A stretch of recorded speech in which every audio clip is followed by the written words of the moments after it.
Next നമുക്ക് ചർച്ച ചെയ്യാനുള്ളത് chapter 5 bank reconciliation statement. Bank ഡീലിങ്സുകൾ അല്ലെങ്കിൽ the transactions which is connected with bank. അത് ഇടയ്ക്കിടയ്ക്ക് ക്യാഷ് ഡീലിങ്സ്, നമ്മുടെ ക്യാഷ് ബുക്കുമായിട്ട്, ബിസിനസ് സ്ഥാപനത്തിൻ്റെ ക്യാഷ് ബുക്കുമായിട്ട് താരതമ്യം ചെയ്യേണ്ടതായിട്ട് വരും. ഈ ഒരു സംഗതി താരതമ്യം ചെയ്യുന്നതിൻ്റെ ഭാഗമായിട്ടാണ് ബാങ്ക് റീകൺസിലേഷൻ സ്റ്റേറ്റ്മെൻറ്റ് ബിസിനസ് സ്ഥാപനങ്ങൾ പ്രിപ്പയർ ചെയ്യേണ്ടതായിട്ട് വരുന്നത്. ഇപ്പോൾ സേ ഫോർ എക്സാമ്പിൾ, ഇതൊരു ക്യാഷ് ബുക്കാണ്.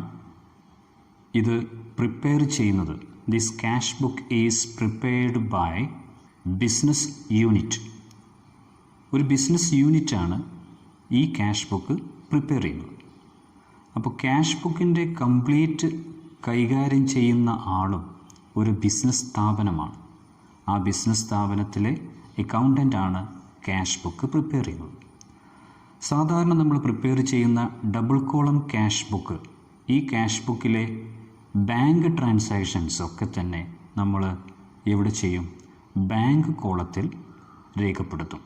അതായത് ക്യാഷ് ബുക്കിൻ്റെ ഇൻക്രീസും ഡിക്രീസും ഇവിടെ രേഖപ്പെടുന്നുണ്ട്. ക്യാഷ് ബുക്കിൻ്റെ ഡെബിറ്റ് സൈഡിലും ക്രെഡിറ്റ് സൈഡിലും രേഖപ്പെടുന്നുണ്ട്.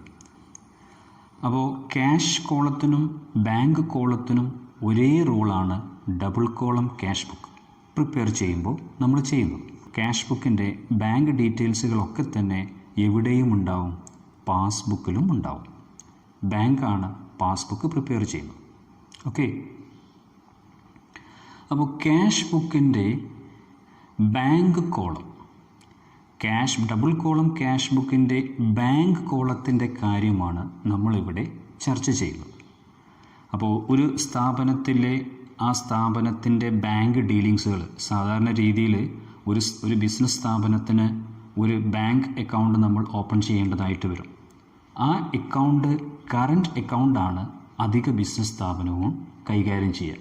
കറണ്ട് അക്കൗണ്ട് പ്രത്യേകത യഥേഷ്ടം ക്യാഷ് വിഡ്രോ ചെയ്യാനും ക്യാഷ് ഡെപ്പോസിറ്റ് ചെയ്യാനും സാധ്യമാകുന്ന ഒരു അക്കൗണ്ടാണ്. ഓക്കെ, അപ്പോൾ ക്യാഷ് ബുക്കിൻ്റെ ബാങ്ക് കോളത്തിൻ്റെ ഡീറ്റെയിൽസ്, ബാങ്കിൻ്റെ ഇൻക്രീസും ബാങ്കിൻ്റെ ഡിക്രീസും ഇതൊക്കെ തന്നെ എവിടെയും റിഫ്ലക്റ്റ് ചെയ്യും, പാസ്ബുക്കിലും റിഫ്ലക്റ്റ് ചെയ്യും. അപ്പോൾ പാസ്ബുക്കിലെ ബാലൻസും ക്യാഷ് ബുക്കിലെ ബാങ്ക് കോളത്തിൻ്റെ ബാലൻസും ഒരേ രീതിയിലായിരിക്കണം. പക്ഷേ അധിക സമയത്തും ഇത് ഒരേ രീതിയിലല്ല. പല കാരണങ്ങൾ കൊണ്ടും ഇത് വ്യത്യാസപ്പെട്ടിരിക്കാം. അപ്പോൾ ഒരു ബിസിനസ് സ്ഥാപനത്തിൻ്റെ അക്കൗണ്ടിനെ സംബന്ധിച്ചിടത്തോളം ഈ വ്യത്യാസപ്പെടുന്ന കാരണം കൊണ്ട് തന്നെ ഇതിനെ യോജിപ്പിക്കേണ്ട ഒരു ബാധ്യത സ്ഥാപനങ്ങൾക്ക് വന്നു ചേരുന്നു. ഇങ്ങനെ ക്യാഷ് ബുക്കിൻ്റെ ബാങ്ക് കോളത്തിൻ്റെ ഡീറ്റെയിൽസും അല്ലെങ്കിൽ ക്യാഷ് ബുക്കിൻ്റെ ബാങ്ക് കോളത്തിലെ ബാലൻസും പാസ്ബുക്കിലെ ബാലൻസും ഒരേ രീതിയിലാണോ എന്ന് ഇടയ്ക്കിടയ്ക്ക് ചെക്ക് ചെയ്യുന്നത് ഒരു സ്റ്റേറ്റ്മെൻറ്റ് പ്രിപ്പയർ ചെയ്തിട്ടാണ്. അത്തരം സ്റ്റേറ്റ്മെൻറ്റാണ് ബാങ്ക് റീകൺസിലേഷൻ സ്റ്റേറ്റ്മെൻറ്റ് എന്ന് പറയുന്നത്. ഇനി എന്താണ് bank reconciliation statement? Bank reconciliation statement is prepared with a view to find out the causes of differences between the balance of cash book and passbook and to reconcile their balance. Balance reconcile ചെയ്യാൻ വേണ്ടിയിട്ട്, യോജിപ്പിക്കാൻ വേണ്ടിയിട്ടാണ് നമ്മൾ ഈ ഒരു statement prepare ചെയ്യുന്നത്. So it is a statement prepared with a view to find out the causes of differences. അപ്പം എന്തൊക്കെ കാരണങ്ങൾ കൊണ്ടാണ് പാസ്ബുക്കിലെയും ക്യാഷ് ബുക്കിലെയും ബാലൻസുകൾ വ്യത്യാസപ്പെട്ടിരിക്കുന്നത്, and to reconcile their balance, എന്നിട്ട് ആ ബാലൻസ് യോജിപ്പിക്കുകയും ചെയ്യണം. അതിനു വേണ്ടിയിട്ടാണ് സാധാരണ നമ്മൾ ബാങ്ക് റീകൺസിലേഷൻ സ്റ്റേറ്റ്മെൻറ്റ് പ്രിപ്പയർ ചെയ്തത്. Clear? Need of bank reconciliation statement. എന്തിനാണ് നമ്മൾ ഈ ബാങ്ക് റീകൺസിലേഷൻ സ്റ്റേറ്റ്മെൻറ്റ് പ്രിപ്പയർ ചെയ്യുന്നത്? ഒന്ന് നോക്കാം. To find out mistakes in cash book and passbook. Cash ബുക്കിലെയും പാസ്ബുക്കിലെയും മിസ്റ്റേക്സുകൾ കണ്ടെത്താൻ വേണ്ടിയിട്ട് ബിസിനസ് സ്ഥാപനം പല സന്ദർഭങ്ങളിലും ഒന്നുകിൽ മന്ത്ലി അല്ലെങ്കിൽ വീക്കിലി അല്ലെങ്കിൽ 3 months കൂടുമ്പോൾ അവരുടെ സൗകര്യത്തിനനുസരിച്ച് ബാങ്ക് റീകൺസിലേഷൻ സ്റ്റേറ്റ്മെൻറ്റ് പ്രിപ്പയർ ചെയ്യും. To find out delay in the clearance of cheques. Clearance of cheque സാധാരണ രീതിയിൽ ചെക്ക് രീതിയിലാണ് നമ്മൾ പൈസ ബാങ്കിൽ നിന്ന് വിഡ്രോ ചെയ്യുക.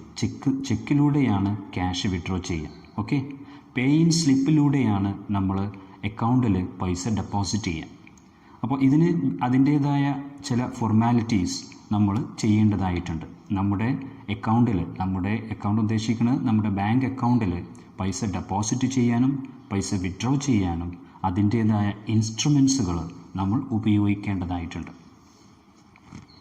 അപ്പോൾ to find out delay in the clearance of cheques, ചെക്കിൻ്റെ ക്ലിയറൻസുകളൊക്കെ തന്നെ കണ്ടെത്താൻ വേണ്ടിയിട്ട്, അതിൽ വരുന്ന ഡിലേകളൊക്കെ കണ്ടെത്താൻ വേണ്ടിയിട്ടും നമ്മൾ പല സന്ദർഭങ്ങളിലും എന്ത് പ്രിപ്പയർ ചെയ്യും?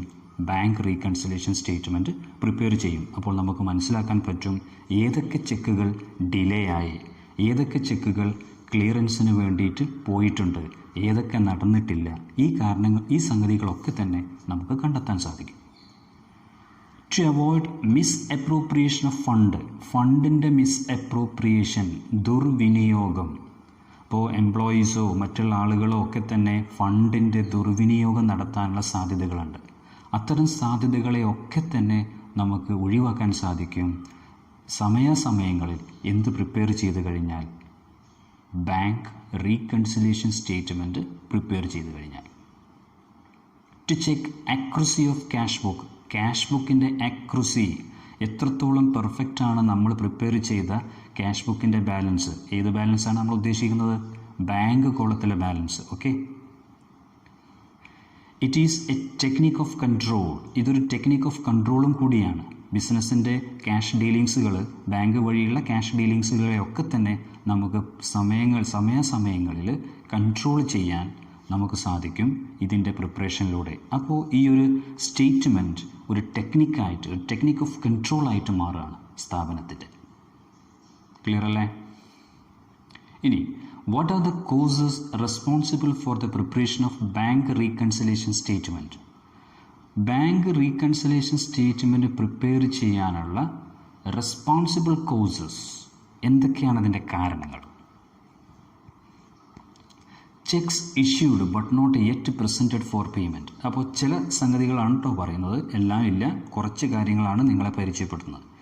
Check issued but not yet presented for payment. പല സമയങ്ങളിലും നമ്മൾ ബിസിനസ് സ്ഥാപനം ചെക്ക് ഇഷ്യൂ ചെയ്യും. പല ആളുകൾക്കും പൈസ കൊടുക്കാനുണ്ടെങ്കിൽ നമ്മളൊരു ചെക്ക് ഇഷ്യൂ ചെയ്യും. But not yet presented for payment. പക്ഷെ ആർക്ക് ചെക്ക് കൊടുത്തോ അയാൾ അത് ബാങ്കിലൂടെ അത് ക്യാഷാക്കി മാറ്റിയിട്ടുണ്ടാവില്ല. അപ്പോൾ നമ്മുടെ ക്യാഷ് ബുക്കിലെ ബാലൻസും പാസ്ബുക്കിലെ ബാലൻസും വ്യത്യാസപ്പെട്ടിരിക്കും. ചെക്ക് നമ്മൾ നൽകിക്കഴിഞ്ഞാൽ സ്വാഭാവികമായിട്ടും നമ്മളെന്താ വിചാരിക്കുക? ചെക്ക് നൽകുന്നത് നമ്മളാണ്, ക്യാഷ് ബുക്ക് കൈകാര്യം ചെയ്യണതും നമ്മളാണ്. നമ്മൾ എന്ന് ഉദ്ദേശിക്കുന്നത് ബിസിനസ് സ്ഥാപനം. അപ്പോൾ നമ്മൾ ക്യാഷ് കുറച്ച് വെക്കും, ബാങ്കിൽ പൈസ കുറച്ച് വെക്കും. പക്ഷേ ആർക്കാണോ കൊടുത്തത് അയാളത് ക്യാഷ് ആക്കിയിട്ടില്ലെങ്കിൽ പാസ്ബുക്കിലെ പൈസ കൂടിയിട്ട് നിൽക്കും. അപ്പോൾ അവിടെ വ്യത്യാസം വന്നു. Cheque paid in to the ബാങ്കിലേക്ക് നമ്മൾ ചെക്ക് നൽകി but not collected or cleared. നമുക്കൊരു ചെക്ക് കിട്ടി, ഉദ്ദേശിക്കുന്നത് നമ്മുടെ ബിസിനസ് സ്ഥാപനത്തിലേക്ക് ഒരു ചെക്ക് കിട്ടി. ഈ ചെക്ക് നമ്മൾ എവിടെ കൊടുത്തു? ബാങ്കിൽ കൊടുത്തു. ബാങ്ക് അത് കളക്ഷന് വേണ്ടിയിട്ട് അതിൻ്റെ കളക്ഷൻ പ്രൊസീജിയറിലേക്ക് ബാങ്ക് നീങ്ങും.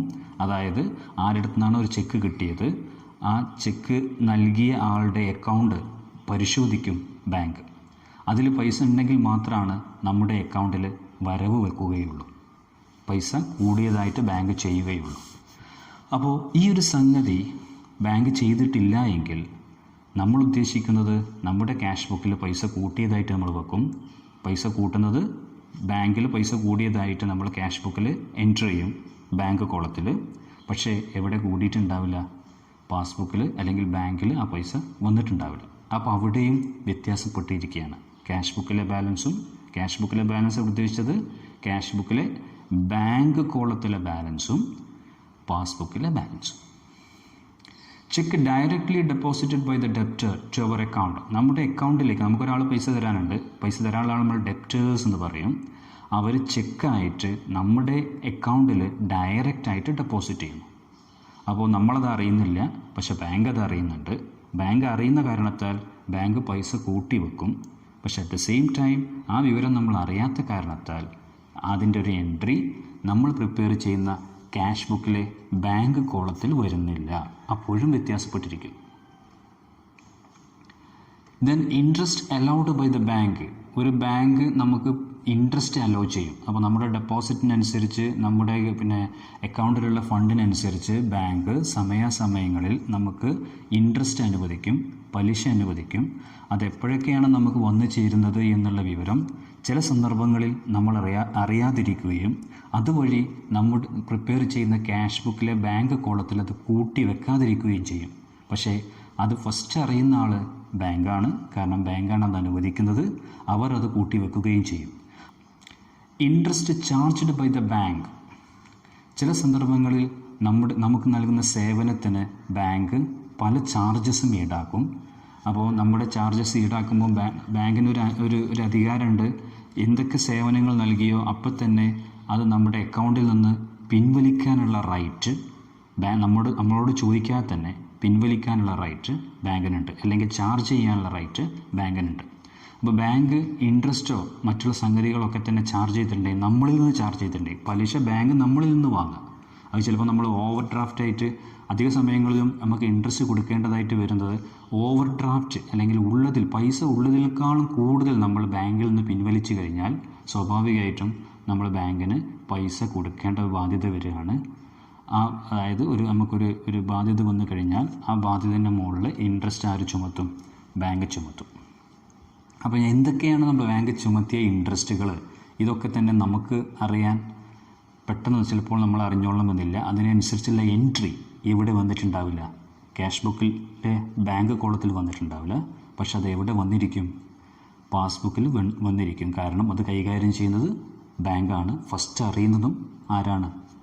ബാങ്കിലെ ആളുകളാണ്. Payments made by the bank on our behalf. നമുക്ക് വേണ്ടിയിട്ട് പല സന്ദർഭങ്ങളിലും ബാങ്ക് നമുക്ക് വേണ്ടിയിട്ട് പൈസ നൽകുന്നുണ്ട്. സേ ഫോർ എക്സാമ്പിൾ, ഇൻഷുറൻസ് നമുക്ക് വേണ്ടിയിട്ട്, നമ്മുടെ പലതരത്തിലുള്ള ഇൻഷുറൻസും നമുക്ക് വേണ്ടിയിട്ട് ബാങ്ക് അടയ്ക്കുന്നുണ്ട്. അതേപോലെ പലതരത്തിലുള്ള കമ്മീഷൻസുകളും നമുക്ക് വേണ്ടിയിട്ട് ബാങ്ക് നൽകുന്നുണ്ട്.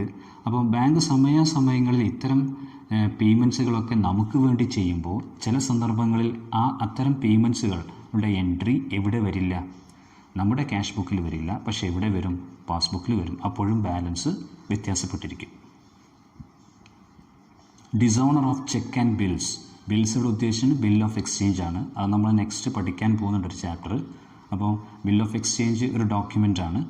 അപ്പോൾ ഈ ഒരു ബിസിനസ് ഡീലിങ്സുകളൊക്കെ നടത്താൻ വേണ്ടിയിട്ട് ബിസിനസ് പീപ്പിൾ കൈകാര്യം ചെയ്യുന്ന വൺ ഓഫ് ദ ഡോക്യുമെൻ്റാണ് ബിൽ ഓഫ് എക്സ്ചേഞ്ച്. അതൊരു നെഗോഷ്യബിൾ ഇൻസ്ട്രുമെൻ്റ് ആണ്.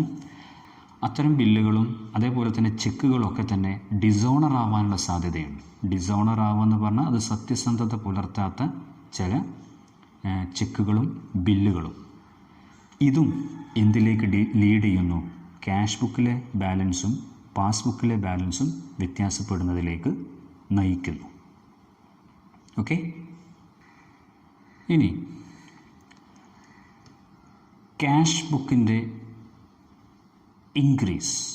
ക്യാഷ് ബുക്കിൻ്റെ ഇൻക്രീസ്, ക്യാഷ് ബുക്കിലെ ബാങ്ക് കോളത്തിൻ്റെ കാര്യമാണ് ഇപ്പോൾ നമ്മൾ പറയുന്നത്. അത് ഇൻക്രീസ് ആയിക്കഴിഞ്ഞാൽ നമ്മൾ എന്ത് ചെയ്യുന്നു? ഡെബിറ്റ് ചെയ്യുന്നു. ആ അക്കൗണ്ടിൻ്റെ ലെഫ്റ്റ് സൈഡിൽ എൻ്റർ ചെയ്യുന്നു. അറ്റ് ദ സെയിം ടൈം അതിനൊരു ഡിക്രീസ് സംഭവിക്കുകയാണെങ്കിൽ അതിൻ്റെ ക്രെഡിറ്റ് സൈഡിൽ അല്ലെങ്കിൽ റൈറ്റ് സൈഡിൽ എൻ്റർ ചെയ്യുന്നു. പാസ്ബുക്ക് ആണെങ്കിൽ ഇൻക്രീസ് ആണെങ്കിൽ പാസ്ബുക്ക് കൈകാര്യം ചെയ്യുന്നത് ബാങ്കാണ്. ഓക്കെ, ബാങ്ക് പ്രിപ്പയർ ചെയ്യുന്ന ഒരു ലെഡ്ജർ അക്കൗണ്ടാണ് എന്ത്? Actually passbook. ക്യാഷ് ബുക്കിൽ നിന്ന് വ്യത്യസ്തമായിട്ടാണ് പാസ്ബുക്കിൻ്റെ ഇൻക്രീസ് ആൻഡ് ഡിക്രീസ്.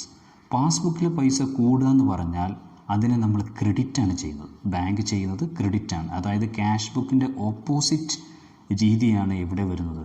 പാസ്ബുക്കിൽ വരുന്നത്. ഇൻ കേസ് പാസ്ബുക്കിൽ പൈസ കുറയുകയാണെങ്കിൽ നമ്മൾ എന്താ ചെയ്യുന്നത്?